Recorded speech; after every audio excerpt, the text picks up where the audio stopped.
Good to see you again. Lovely to see you. It's some kind of that you are part of the family because you did so many WinCons and HobbyCons and MagicCons. So how amazing is it for you coming back to Germany, and how much does it mean to you, this kind of convention? This, whatever con it's called, be it RingCon or MagicCon or HobbyCon, or is my first and my favorite. It's I think it was 16 years ago, the first RingCon, 2002. And Mark and I were young boys without any knowledge of what this convention world was like. We had no idea what to expect. We were terrified beyond belief, and came and just had the most exciting time. So I've tried to come most years. There's been some years I haven't. So it's a joy to come back, and it is family now too. As much as we had the same people coming to this thing who came in 2002 that I've seen every year I've been here. The crew who put this together are the same guys. So it's always coming home. It's always a family, and it's always like ridiculously good fun. Can you pick a special moment at the cons? Maybe some heartbreaking things, some nice love letters from fans, or you got a very cool present. Is there anything that you can pick? There are so many moments from this convention that that are wonderful. There's been the strange, especially when it first started, and I wasn't used to this world. The amazing costumes and the creativity, but it was so weird for me. And I think people have this with their first convention anyway. You walk into a room and go, where am I? Who are these people? And the expectation that it's going to be strange in an unpleasant way, and it is gloriously strange, but it's such a welcoming and inclusive event. And the thing that I take away mainly from this is that you see, over the years I've seen friendships develop, people who had met online, had talked in forum groups, or back then probably bulletin boards. I don't know, it's a few years ago, the internet wasn't what it is today. So these friendships have built, and people making connections. I've seen people who have difficult lives out in the real world, who are suffering with problems, and they come here and they are loved and included and made special. And there's an incredibly strong and caring aspect to this particular con too. I think you don't always see that in other conventions, but there is, again, coming as your word, family, coming back to the sense of family, and it's delightful because people are horrible to each other in the real world. People are horrible to each other online all the time, and to see a large group of people take care of each other, celebrate each other, and celebrate their strangeness, their oddity, their weirdness, their creativity, and all the things that make life interesting. So. And you did very much fantasy movies and fantasy shows. If you can pick a little bit, it's Lord of the Rings. It's Legend of the Seeker. It's I think Spartacus is also fantasy too. So what did you think? Why are so many people since years attracted by fantasy, by this genre? I think fantasy attracts people because good science fiction, good fantasy allows you to look at the world. To remove it from the day to day, but you get to look at ideas of what it is to be human, of what it is to believe in something, what it is to stand up for ideals, and there are so few heroes. There's so many villains in the world at the moment, and it's harder and harder, I think, for people to actually be heroes. So fantasy gives you hope that the little guy will save the day. That humanity outweighs, villainry, or sort of rambling. But I think people also want to escape. Life is tough for most people on this planet, and the world of fantasy gives you a place to escape to dream of better, more hopeful futures. And I think those kind of shows supply that.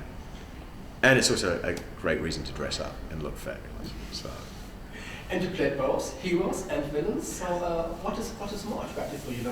What is more fun? heroes in real life are amazing, and we need lots more of them.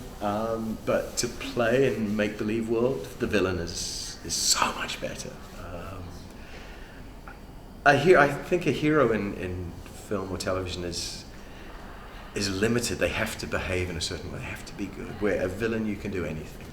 You can be good, but you can also be terrible. So the fun part, I think, is when you are playing a villain, but he's given good things to do. He does good.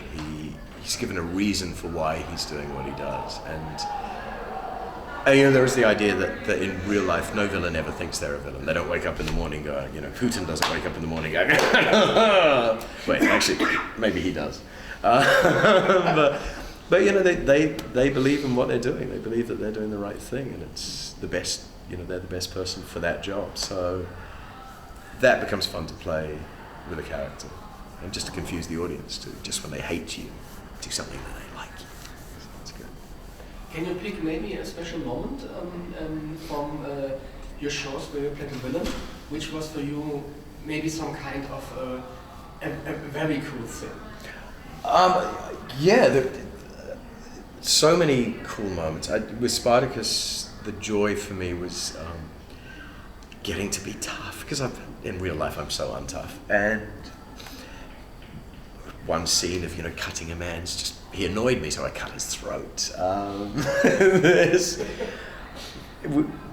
You get to go and play these kind of awful, terrible things. Lots of kind of villainy stuff. It's all this stuff, when you're a kid that you go, if I was powerful and I was strong, I'd do these things. And then I get to go and play them on the telly and stab people. I'm not violent in real life, but it's really fun to do that kind of stuff when it's make-believe. It's probably terrible, but... And if you're looking at all of your last shows, do you have maybe some last set memories for me? Maybe some things that go wrong that should not go wrong? If you're looking at all these costume things or this special effects things, are there any funny memories from the sets? Sorry, say that again? Are there any funny memories from the sets? Maybe some behind-the-scenes stories? I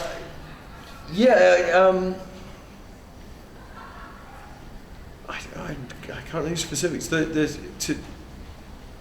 When you make a show, the bit that goes to air is such a small part of your day. The actually shooting it is a tiny aspect of your day. So much of it is spent in makeup, waiting, running lines with your other castmates, hanging out, and I can never think of specific stories, but there is so much play on a good happy set where you love working with the people you're working with. The crew are great. It's a happy place. There is a wonderful freedom of you get to be quite childish, and people to keep your brain active. There's so much play. There's so much silly wordplay and goofing around really. So, but yeah, that's always a hard question for me when people say, can you remember what's something funny? It's like, well, there's endless stuff that is funny, but it's often really stupid when you take it out of context. You can end up hysterical over some stupid joke that you try and tell the next day, and everyone's like, oh, that's really stupid.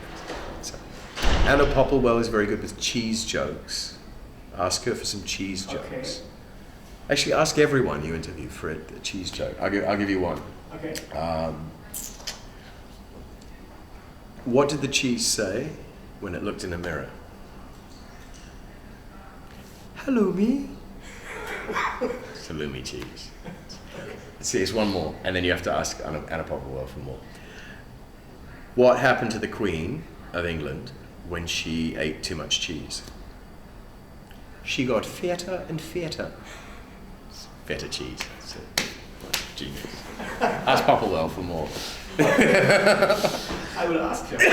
That did. I say those jokes only because that became on Rain for a good 3 weeks. That became the obsession, was coming up with cheese jokes. That's how mature and sophisticated our humor is. So it seems you have very much fun with Anna on the set. Yeah, I love her so much. Anna Popplewell is one of the greatest human beings ever. So, yeah, I adore her. And how cool is it when you have the opportunity to spend a whole weekend with Anna on this convention? Absolutely. One of the great joys of doing these conventions is it's often the only time I get to see friends, because we're all, this weekend hanging out with Dean and Stephen. I met Graham for the first time. Gorgeous Adam there. We live in different countries, and these events, these events are a chance for us to kind of catch up, and it's always that lovely thing. It feels like it was yesterday we last saw each other, but I haven't seen Dean for maybe a year now, I think. Maybe his wedding was the last time I saw him. So it's such a buzz for us too. It's a wonderful kind of side benefit to catch up with dear friends. Mm-hmm. And my last question, do you have maybe some nice memory here from the German countryside? Maybe you spent some time at a restaurant, eat some crazy German food. Yeah, well, some crazy things. I love being in Germany.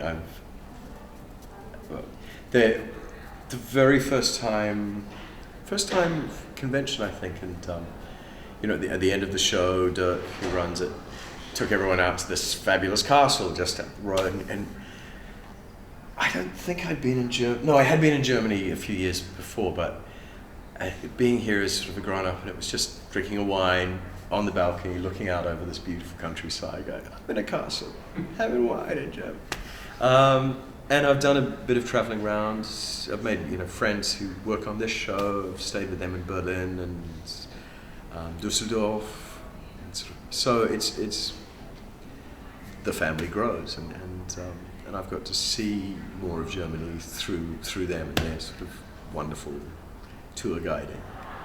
But it's such a beautiful country, and these events have been at different times through the years. So I've been here in summer, been here in winter, been here in fall, been here in spring, and it changes so dramatically. So it's another great gift of doing these shows. Great. Thank you so much. Thank you very much.